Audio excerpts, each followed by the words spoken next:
Hello, everyone. Welcome to Forum Friday. Today, I have Mark with me, and he is actually busy in the kitchen somewhere. Yes, I right? am. Hi, everybody. I'm up here in Cape Tell us Breton where at you a are. golf resort, doing some demonstrations for the kids. Oh, that's nice. So what's happening at the forums? Well, we have a couple of questions in the our Bakerpedia forum, and lots of stuff going on Facebook. We have one question. Our Facebook community is growing.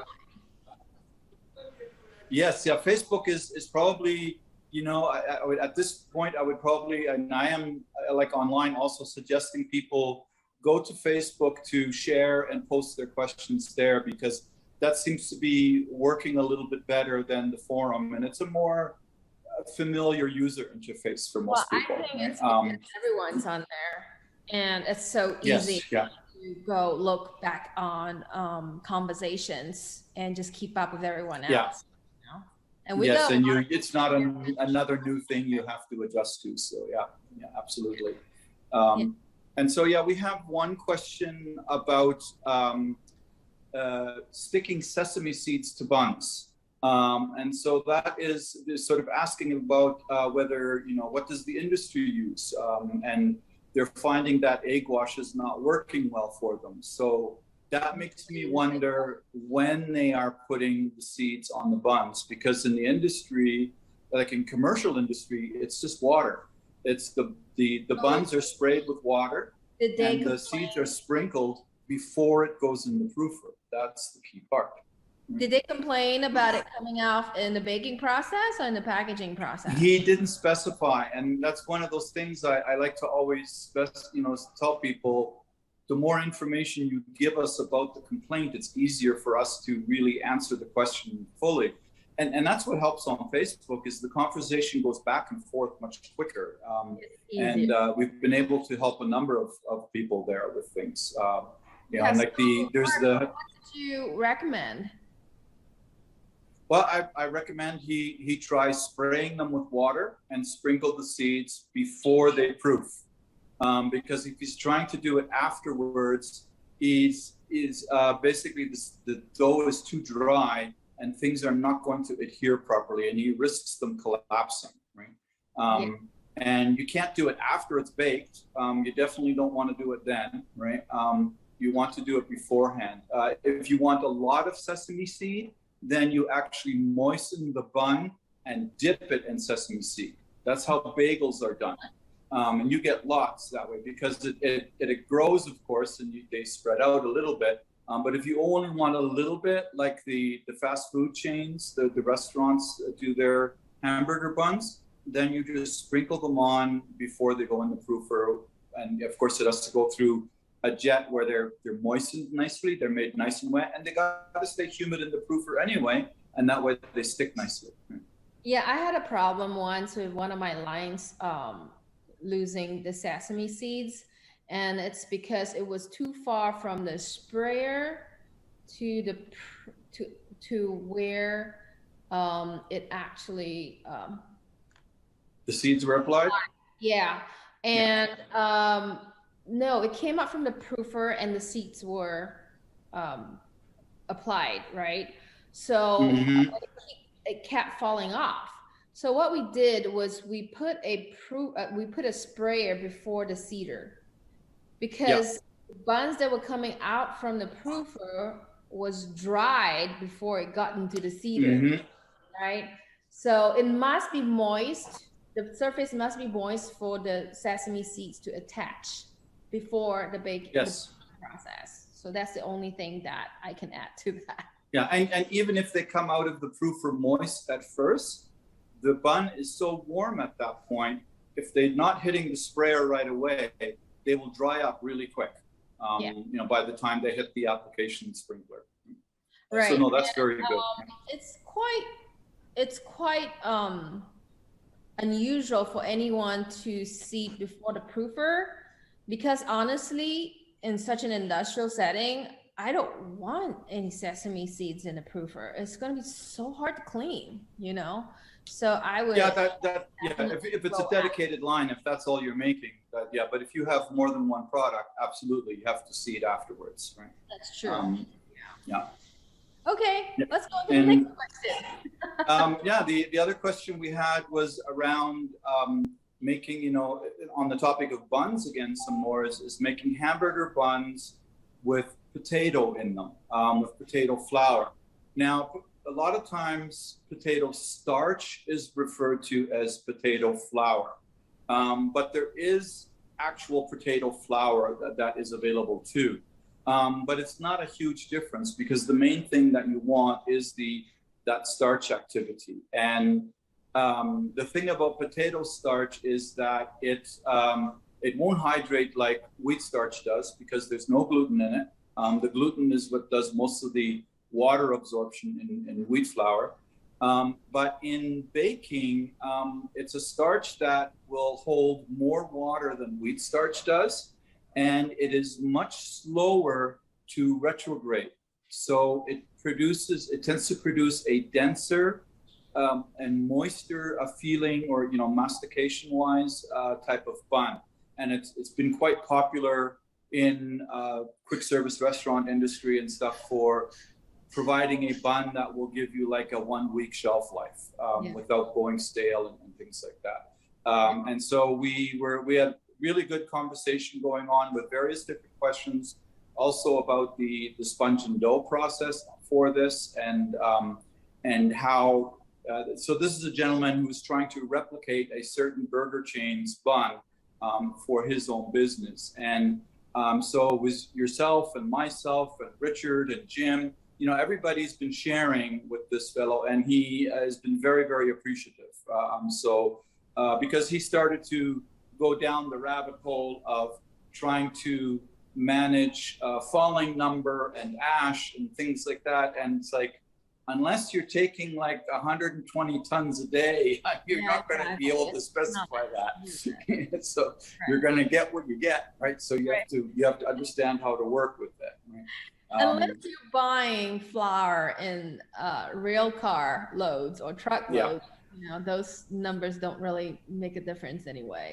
Yeah, it's because that's all in the grist, and the millers try to create a grist that is as you know, equal for everyone as possible, right? So that it's functional. And I'm actually looking forward to, in preparing for our next seminar, is I have received some organic flour from Heartland Mills, one of our new sponsors, and it is completely untreated. So it has no ascorbic, no malt, nothing. So it'll be really interesting to be able to use that for our long fermentation seminar as well. Yeah, if you don't get any other treatments, fall back on fermentation, right? That's the other in the toolbox is fermentation, and long and lots of it. Yes, absolutely. So what other things are being discussed on our Facebook forum? We had an inquiry about looking for a pH meter without glass, because presumably this person doesn't want to have glass in the lab or on the shop floor or something like that. And so the traditional pH meters, it's like a glass cylinder that it's all connected to and everything. There are handheld ones, and they're not even that expensive.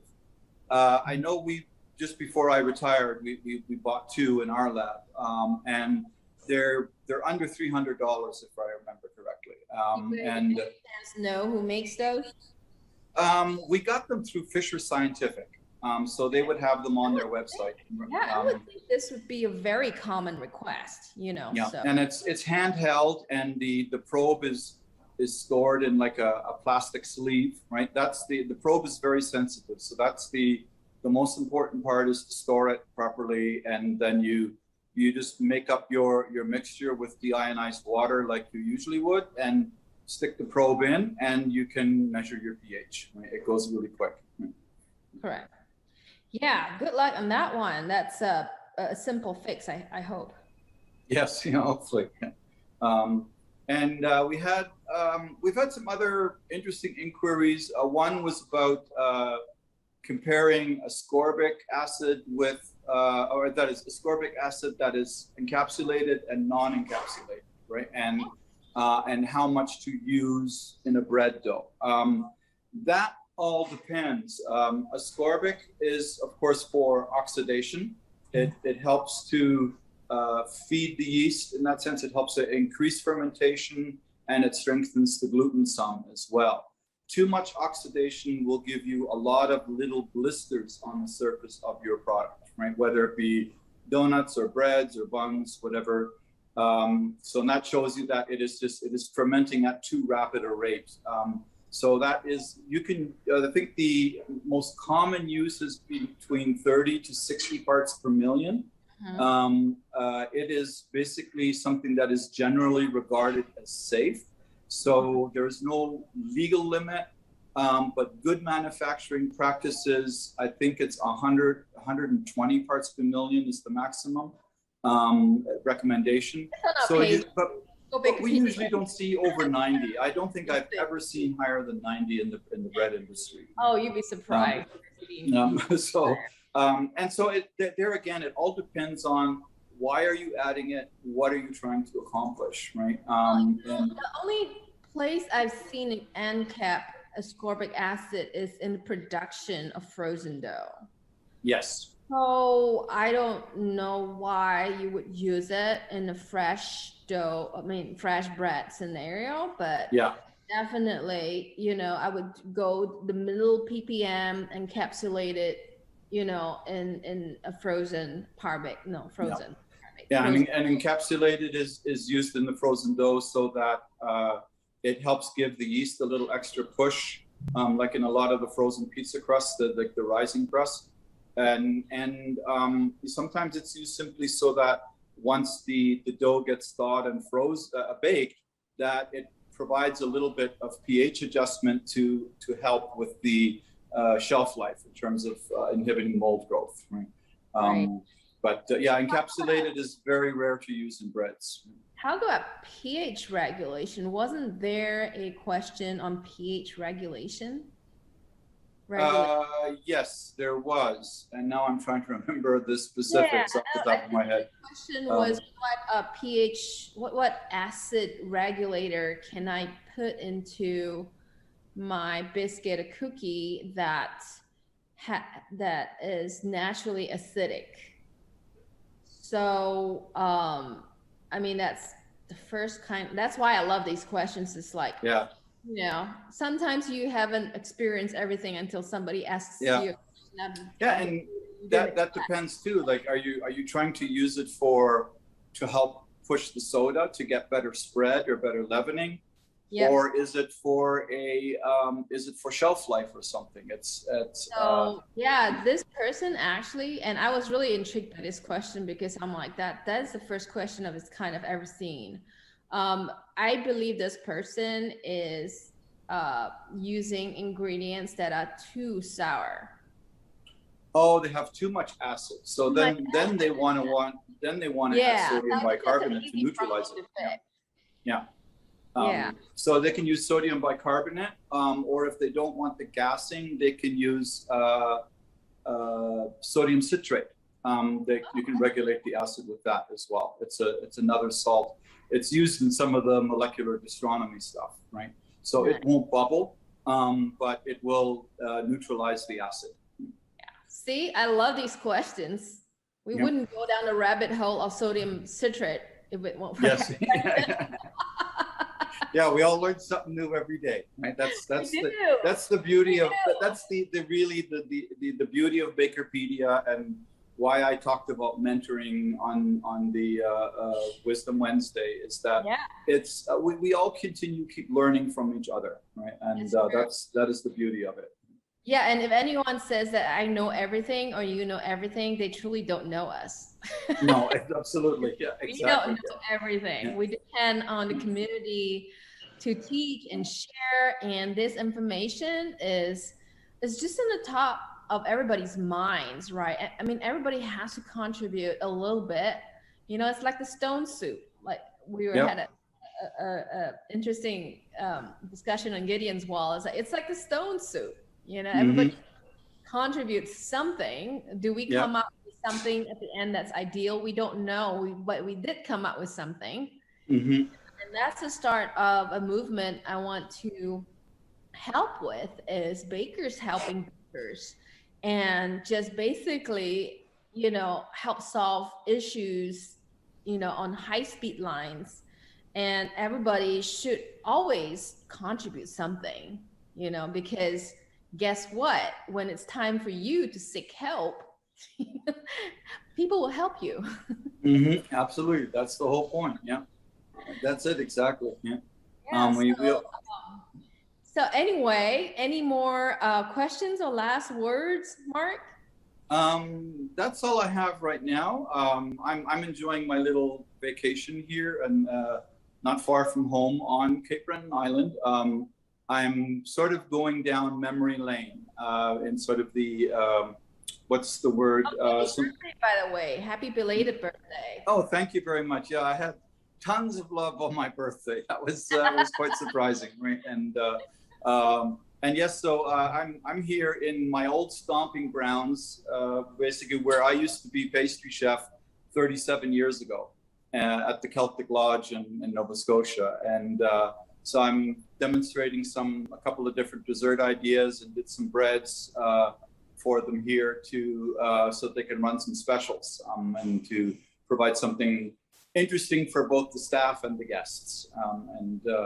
And so we're having fun with that. And it's sort of an interactive thing I'm doing in connection also with Nova Scotia Community College, because about 6 of the students here are from that community college, from the culinary program. And so always, you know, finding another way to mentor and teach. That's great, Mark. Okay, thanks for joining me today. Thank you. Get a seminar.